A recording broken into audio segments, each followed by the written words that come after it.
Ngayon pong medyo nakapag-isip-isip na ako a day after ng laban po ni Nonito Donaire at saka ni Rico Masuda. Mas masasagot ko na po sa inyo yung tunay na tingin ko sa nangyari po sa laban ni Nonito Donaire at ni Rico Masuda. Ano pong nakita ko dito? At ang tanong ng mga karamihan sa akin, Sir Pao, what's next? Kailangan na ba mag-retire ni Nonito Donaire o hindi? Ano po ang pananaw ninyo? This is what I am going to say about this. Podcast Sports, the number one independent sports voice of the Philippines. If you're watching this, I want you to say congratulations to Nonito Donaire for giving, it all he got at talaga namang na-entertain, natuwa, kinabahan tayo sa laban na yan. And this is a high-level fight. So I keep saying that. And again, Nonito Donaire is an established name, a legend in his own rights, and one of the best boxers coming from the Philippines. There's no question to that. Okay? So I'm very proud of him. And but sa laban po ng Nonito Donaire versus Rico Masuda, I would say it was competitive until the fourth or five rounds where Nonito Donaire is doing Nonito Donaire things. Nonito Donaire was actually even the aggressor, no? Maganda yung kanyang jab, mabibilis yung mga kanyang counter, and the combination was there. And Rico Masuda, medyo tinamaan din, ano? I think round number 5, if I'm not mistaken, muntik na grogi niya pa. So, all I'm saying here is that Nonito Donaire still got the skills, the talent, and the power. Unfortunately, the hard truth is, and this is what I'm gonna say, um, the conditioning, no matter how good what was it on training, it didn't reflect on the fight because after the headbutt and after maybe 6, 7 onwards, there's a large dip in the performance, in especially in reference to the footwork. Na pansin ko agad, if you watch my commentary, halos hindi gumagalaw yung paa, which yan yung yan yung big factor nung first to fourth na talagang maganda yung footwork niya, maganda yung jump niya, tumatalon-talon siya, but I recognize somewhere, around 6 onwards, medyo nagplanta na yung paa niya, which is spells trouble.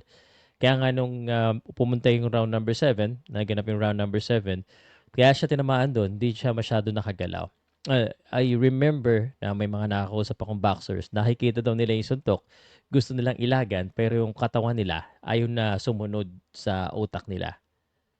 So I love him. I think he can still beat a lot of boxers. But if he wants to continue, he can. But he needs an activity or what you call a morale boosting fight. I think a winnable fight. Yung hindi yung eliminator. Lahat naman kailangan ng tune-up. Si Manny, si Casimero, lahat ng mga magagaling, they need a tune-up fight.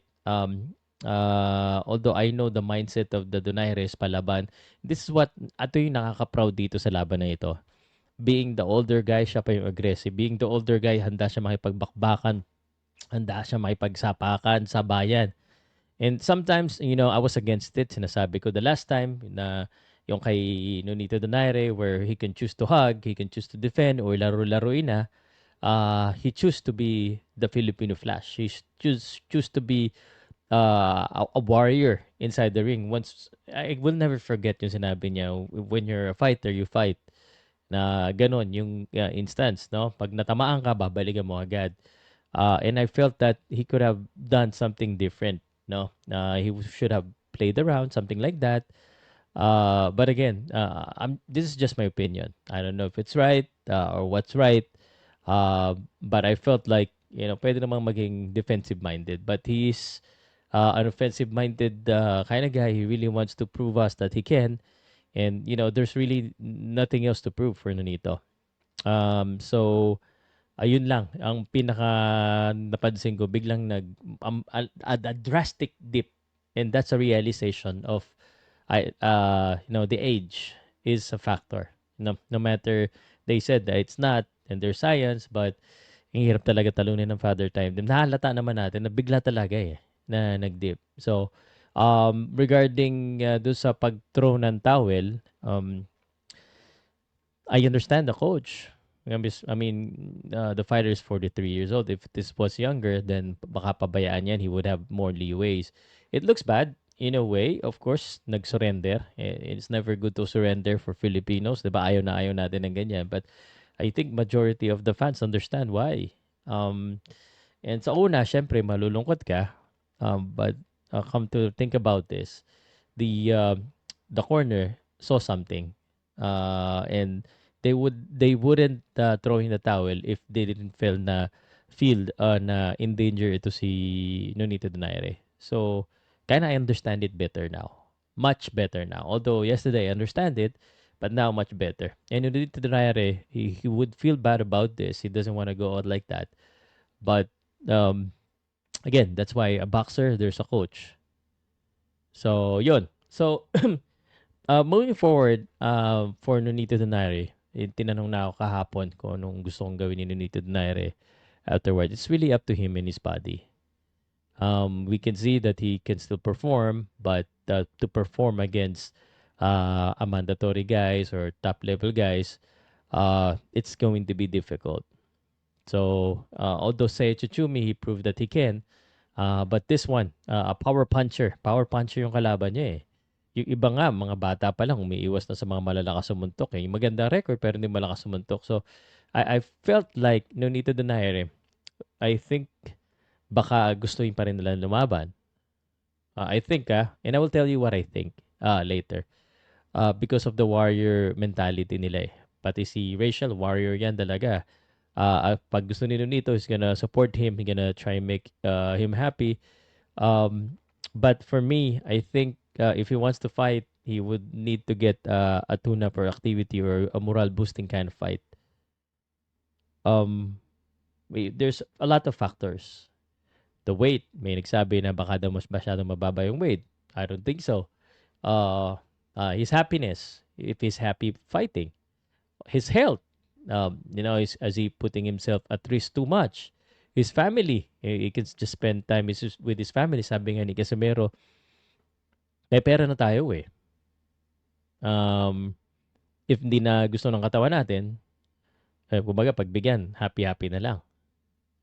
But ako sa tingin ko, I have no problem with Nonito Donaire coming back again. Activity fight, tune-up muna if he really wants to get that belt again, which is his mindset, want bigger things.